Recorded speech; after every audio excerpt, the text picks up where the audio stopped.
Tornano ad aumentare i contagi, in regione l'incremento dei nuovi casi fa segnare un più 29%, anche oggi 6 decessi, nel frattempo il governo vara il piano per l'alleggerimento delle restrizioni. La donna ferita ieri a Caporiacco è stata sentita dagli inquirenti, la sua ricostruzione conferma l'ipotesi del tentato omicidio-suicidio, si cerca la provenienza della pistola. Serve un nuovo piano nazionale per la resilienza, la Regione lancia il grido d'allarme per le numerose imprese bloccate dal caro energia, durante il tavolo del Mise è chiesta la rateizzazione delle bollette. Aveva mandato un messaggino e una foto con WhatsApp pochi istanti prima dell'incidente, è costato la vita a 2 persone, una donna di 33 anni ha patteggiato 1 anno e 3 mesi di reclusione. Il Napoli è forte ma un'Udinese così spensierata può far bene, ne è convinto l'ex attaccante bianconero Dino Fava. Spesso mi chiedo la mia Udinese in questo campionato più modesto dove sarebbe arrivata.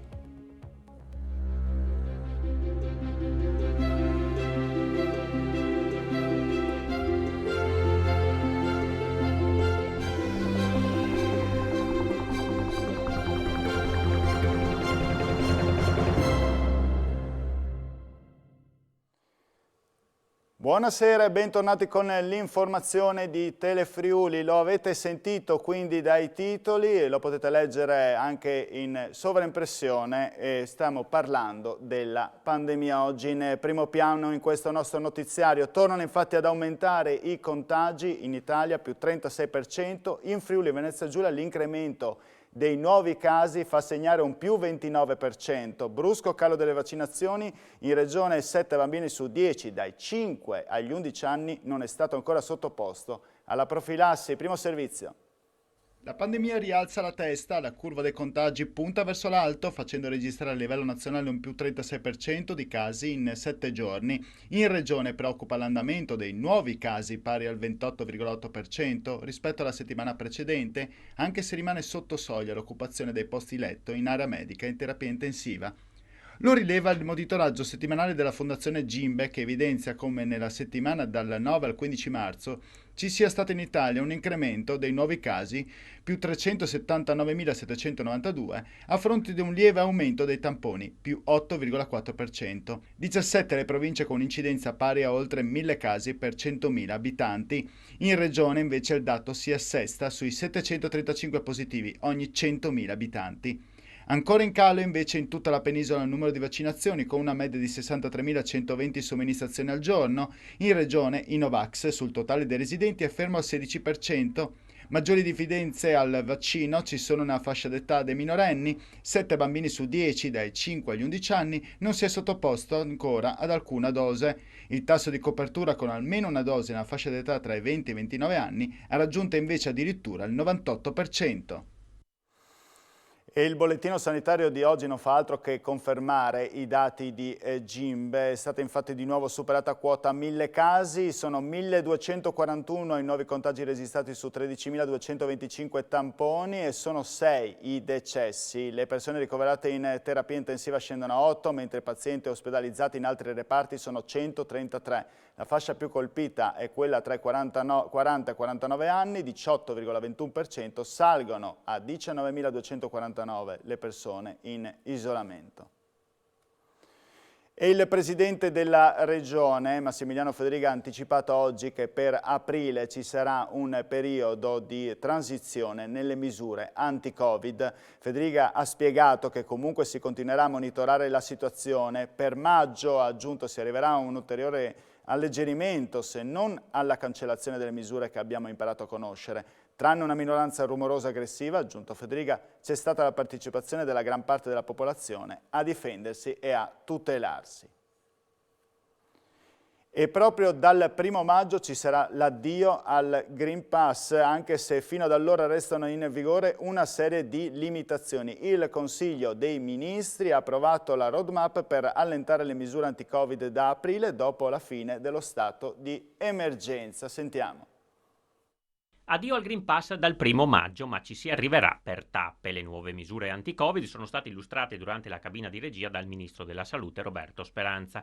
Da inizio aprile andrà in soffitta definitivamente il sistema delle zone colorate. Per i luoghi di lavoro basterà dal 1° aprile avere il Green Pass base. L'obbligo di mostrare il certificato verde varrà fino al 30 aprile, così come l'uso delle mascherine al chiuso. Sempre da aprile decade quindi l'obbligo di Super Green Pass sui luoghi di lavoro anche per gli over 50, ai quali sarà sufficiente esibire il certificato base dopo un tampone.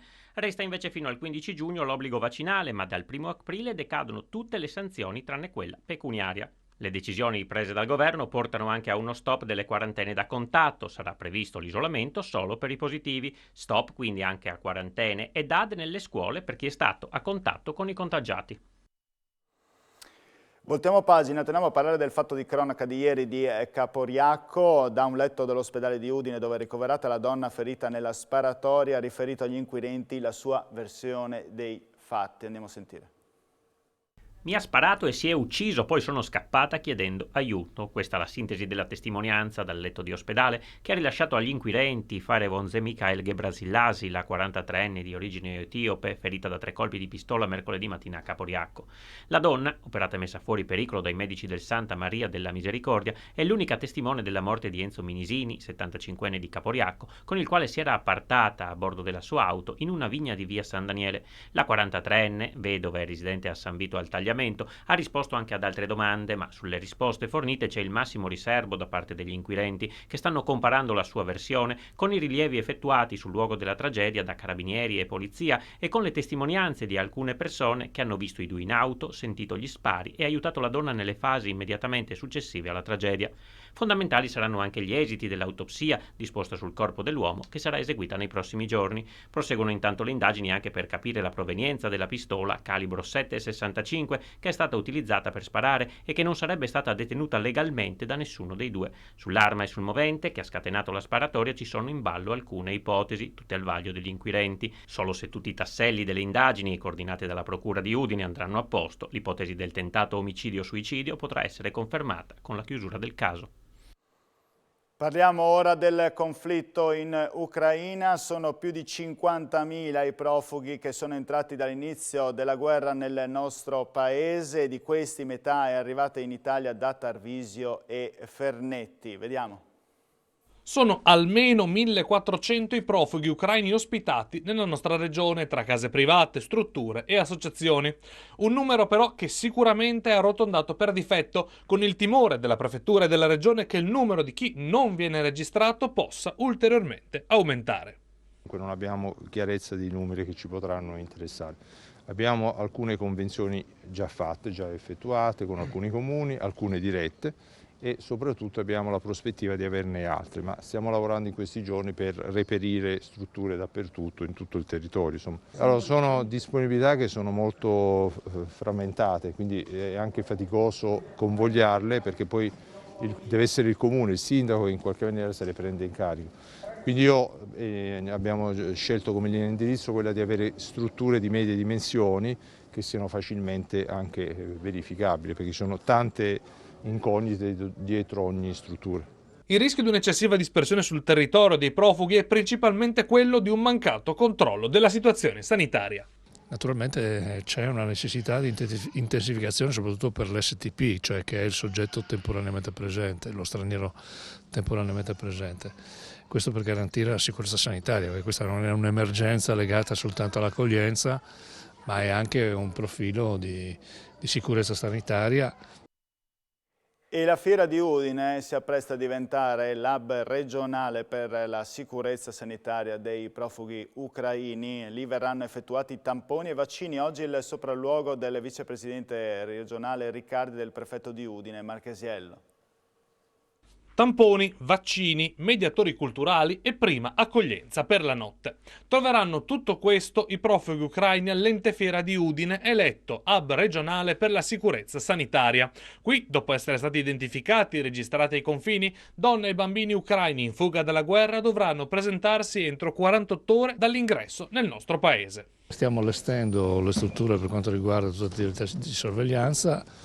Abbiamo visto questo tema dell'anagrafe sanitaria che è estremamente importante e in più ci sono degli spazi per l'eventuale accoglienza a breve, quindi significa se un pullman arriva di notte, sono stanchi, ovviamente bisogna dargli da poter riposare per poi proseguire, quindi questo è lo spirito con il quale abbiamo organizzato questa struttura e stiamo valutando anche il possibile ampliamento nel caso ci fosse la necessità, anche se fortunatamente ad oggi stiamo registrando dei numeri molto, molto bassi, quindi comunque bisogna prepararsi perché la scelta che abbiamo fatto in via prioritaria è che questo hub sanitario sia l'unico per quanto riguarda la regione intanto. Poi naturalmente stiamo allestendo, abbiamo già completato la fase di allestimento dei due confini, quindi sia a Ferneti che a Tarvisio.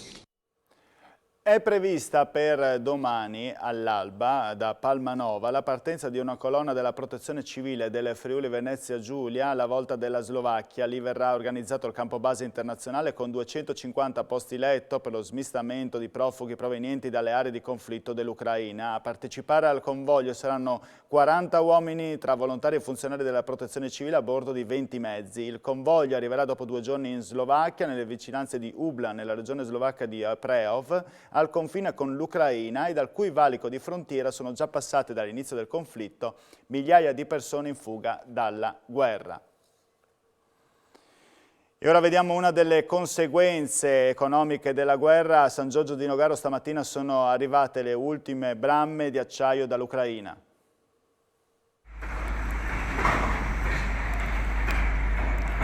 Sono le 6:40 a San Giorgio di Nogaro. E queste sono le bramme dell'ultima nave arrivata da Mariupol, che poi da Monfalcone è stata portata a San Giorgio via ferrovia e che ora stanno andando ai laminatoi. Queste bramme fanno parte di un carico partito dall'Ucraina lo scorso 23 febbraio, il giorno prima dello scoppio della guerra, su una nave che batte bandiera bulgara. La nave è giunta a Monfalcone 3 giorni fa. Sarà scaricata per metà nel porto di Monfalcone per raggiungere poi l'attracco di Porto Nogaro. L'intero carico sarà sufficiente ad alimentare i laminatoi di San Giorgio di Nogaro per non più di una settimana. Poi, una volta esaurite le scorte, per superare le difficoltà create dal blocco dei porti ucraini, le bramme arriveranno dal Sud America.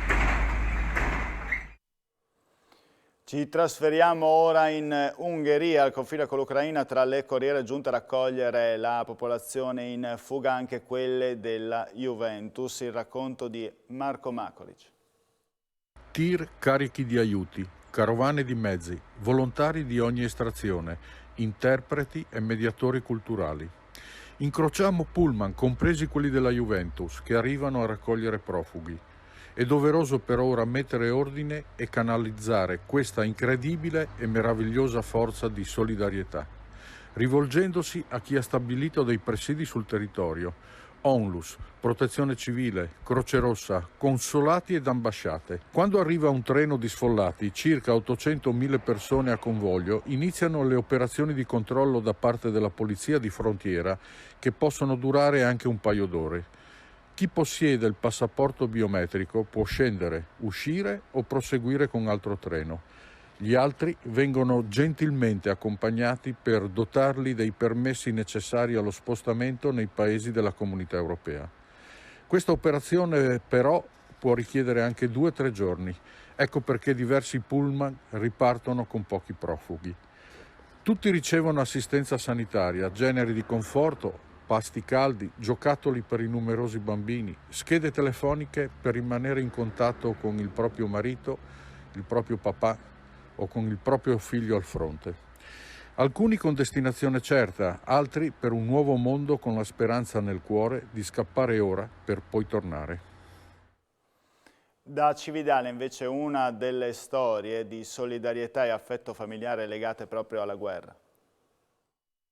Luigi Gobbo vive a Cividale del Friuli con la moglie ucraina. La coppia da domenica ospita nella propria abitazione le 2 nipoti di 6 e 10 anni e l'altra nonna 65enne, scappate a causa del conflitto dalla città di Mykolaiv, a circa 100 km da Odessa.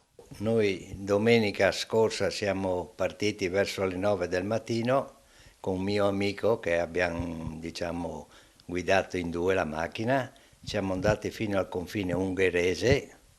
Di là non ci hanno lasciati passare, abbiamo aspettato, mia moglie è scesa dalla macchina e è andata a piedi al confine ucraino e lì c'erano suo figlio con la nuora e le bambine e la nonna. Gli hanno consegnato le bambine più la nonna e hanno fatto un tragitto a piedi e sono venute di qua del confine ungherese. Le bambine erano molto stressate perché la notte andavano a dormire nei rifugi, no? Ma adesso sono con la nonna, non si rendono conto, ma qualche volta le vedo che sono un po' avvilite, insomma.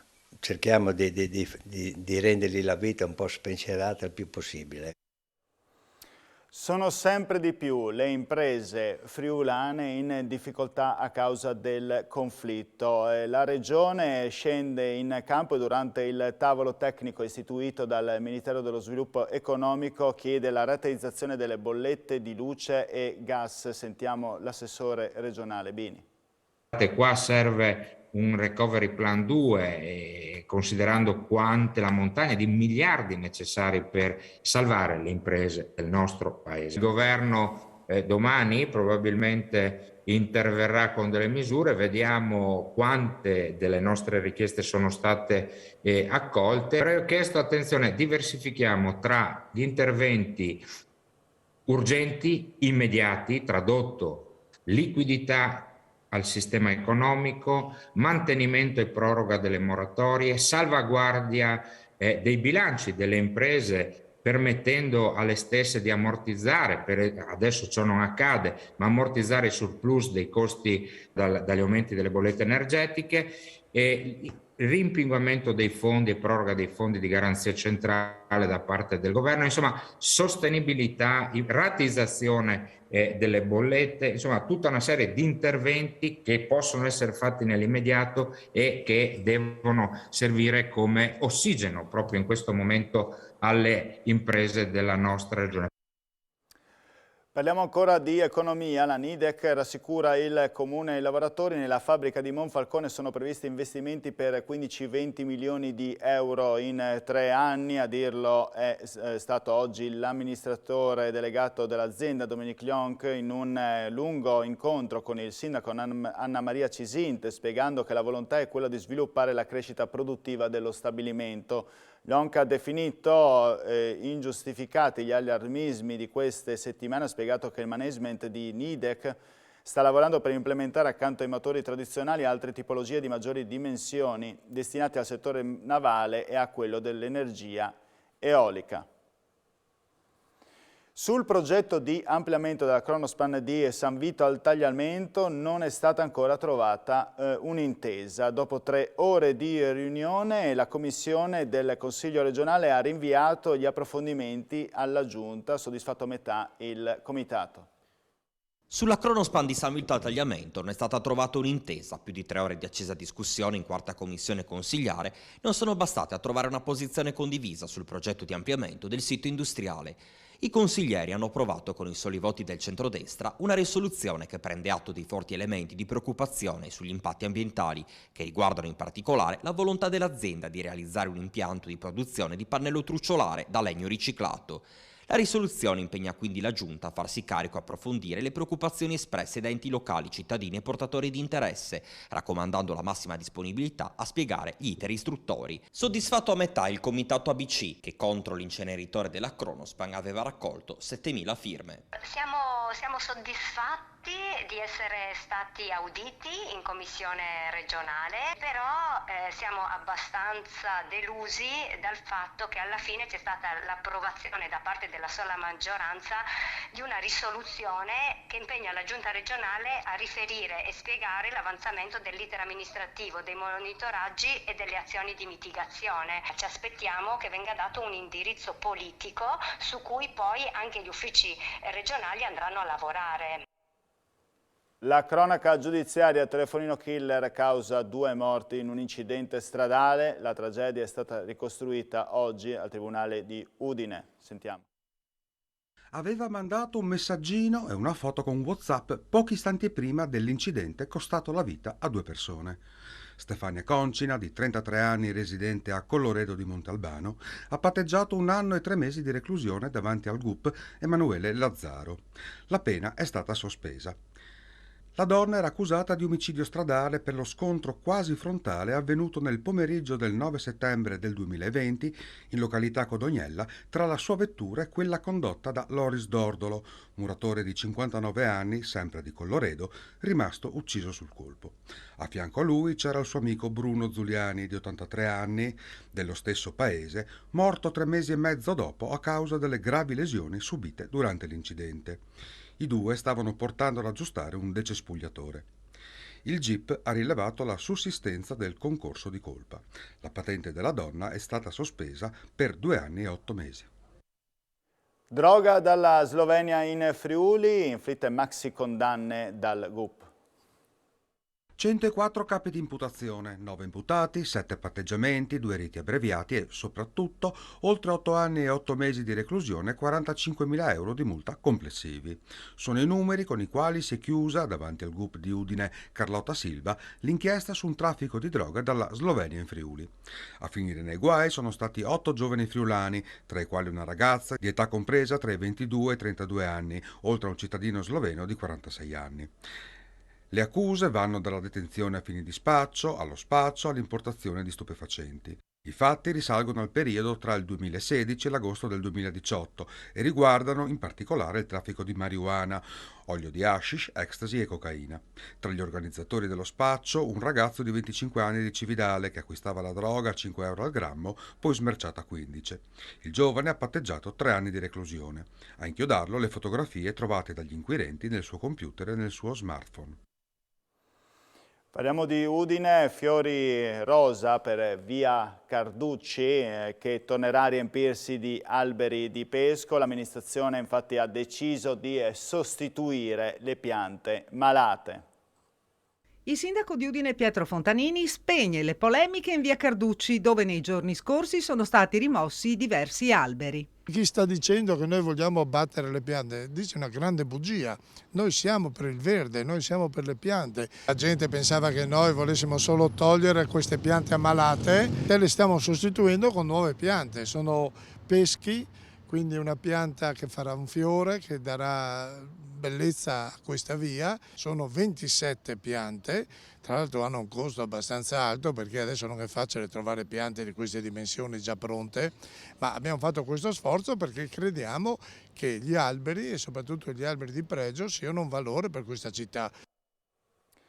Ripercorrere gli itinerari dei pellegrini che dal nord Europa raggiungevano Aquileia. La mostra fotografica Look Up, allestita al Museo Etnografico di Udine, è stata inaugurata oggi. Andiamo a vederla. È uno degli ultimi eventi realizzati nell'ambito del progetto Look Up, la riscoperta del patrimonio artistico e religioso transfrontaliero finanziato dal programma Interreg Italia-Austria. La mostra fotografica allestita al Museo Etnografico in via Grazzano a Udine, che rimarrà aperta fino al 1 maggio. Racchiude immagini storiche attuali del percorso dei pellegrini in viaggio per Aquileia, Roma e Gerusalemme lungo la via Iulia Augusta e le vie di Allemagna e del Tagliamento, dove si incontrano ancora oggi strutture che furono luoghi d'ospitalità come San Nicolò degli Alzeri a Piano d'Arta e San Tommaso a Maiano, e una fitta rete di pievi i cui portici esterni furono adibiti a riparo per i viaggiatori. Riscoprire questi luoghi, afferma il sindaco di Udine Pietro Fontanini, significa scoprire l'anima stessa del territorio. Oltre all'esposizione è possibile ammirare la collezione permanente del Museo Etnografico, all'interno della quale spicca testimonianza dell'evoluzione della religiosità popolare in Friuli e Carnia, il nucleo di sculture lignee della raccolta Ciceri. A Pordenone invece ha preso il via un progetto di Banca del Tempo sociale che vedrà coinvolti l'Associazione Bambini delle Fate e il Liceo Leopardi Majorana. 30 studenti della scuola saranno accoppiati a 10 ragazzi autistici in un percorso di relazione e amicizia che durerà alcuni mesi. Sentiamo. Il proprio tempo a favore di chi ne ha bisogno, ragazzi che aiutano ragazzi, e questo è il senso del progetto della Banca del Tempo Sociale, lanciato 6 anni fa dall'Associazione I Bambini delle Fate e raccolto a Pordenone dal Liceo Leopardi Majorana. 30 studenti della scuola saranno collegati a 10 ragazzi autistici in un'esperienza di gruppo e solidarietà. I ragazzi coinvolti dalla scuola, quindi 30 studenti, hanno l'obbligo, tra virgolette, una volta che aderiscono al progetto, di passare 2 ore del loro tempo alla settimana durante un orario orario extrascolastico con i ragazzi autistici. Quello che accadrà, la magia che accadrà dopo diverse settimane, dopo diversi mesi di lavoro e di incontri, è che questi ragazzi inizieranno a vedersi al di fuori dell'orario consentito e quindi si vedranno anche alla domenica per andare al bar a bere un caffè piuttosto che andare a mangiare una pizza, e lì si sarà innescata quella parola meravigliosa che è amicizia. L'iniziativa, sostenuta da una decina di aziende del territorio, è stata presentata all'Auditorium Concordia. La scuola da sempre si occupa di tematiche di sensibilità ed è molto attenta a tutte le situazioni e le condizioni di svantaggio, perché crediamo che tutti i ragazzi, indistintamente dalla loro condizione, possono raggiungere degli obiettivi significativi. L'opera di Pirandello Non si sa come è andata in scena al Teatro La Corte di Osoppo. Per la stagione di Anatema Teatro, il Teatro della Corte di Osoppo ha ospitato in anteprima regionale Non si sa come, dramma che Luigi Pirandello scrisse nel 1934, anno in cui è stato insignito del Premio Nobel per la letteratura, ritenuto a tutt'oggi uno dei suoi capolavori, portato in scena dall'attore e regista Francesco Brachetti su produzione della Foxtrot Golf. Ed è proprio la regia, con un cast formato dallo stesso Francesco Brachetti assieme ad Annalena Lombardi, Isabella Giannone, Giuseppe Renzo ed Andrea Zanacchi, che intende restituire al testo di Pirandello la straordinaria capacità di indagare l'animo umano e le tortuose relazioni che l'essere umano ha con se stesso e poi gli altri, ansie, paure, malesseri, malinconie, dolori, solitudini, che si confondono in una danza macabra e straziante che si trascina nell'inferno privato delle coscienze. La scissione dell'io, entità non certo unitaria e monolitica, ritorna in questo dramma molto serrato e convincente nelle stravolte ma lucidissime argomentazioni del protagonista. La parte animale dell'uomo, l'istinto, vive una sua vita profonda assolutamente non riconducibile alla ragione, alle convenzioni, alle regole della società, ma per Pirandello non si può certo rimanere nell'abisso. La riemersione porta con sé il pesante fardello della responsabilità che l'uomo contemporaneo non può certo eludere. Sul suo ultimo lavoro teatrale fra i più feroci e di sconvolgente attualità, lo scrittore siciliano ebbe a commentare come fra i dettati della ragione e gli impulsi dell'istinto si compiono azioni senza saperne il perché, senza avere gli strumenti per giudicare e pertanto legate al mondo dell'irrealità. Ma nel mondo morale la coscienza si risveglia come un giudice severissimo ed intransigente nell'animo di chi ha infranto la legge. Tra pochi minuti il nostro approfondimento sportivo, parleremo ovviamente di Udinese attesa dal scontro con il Napoli e nel prossimo turno di campionato, e a parlare per noi c'è l'ex attaccante bianconero Dino Fava, che dice che è convinto che i bianconeri possono fare bella figura contro i partenopei e spesso mi chiedo, dice, che come sarebbe arrivata questa Udinese, la mia Udinese, in questo campionato così modesto. Io vi ringrazio per la cortese attenzione, vi lascio gli altri programmi di Telefriuli, vi auguro buona serata, arrivederci.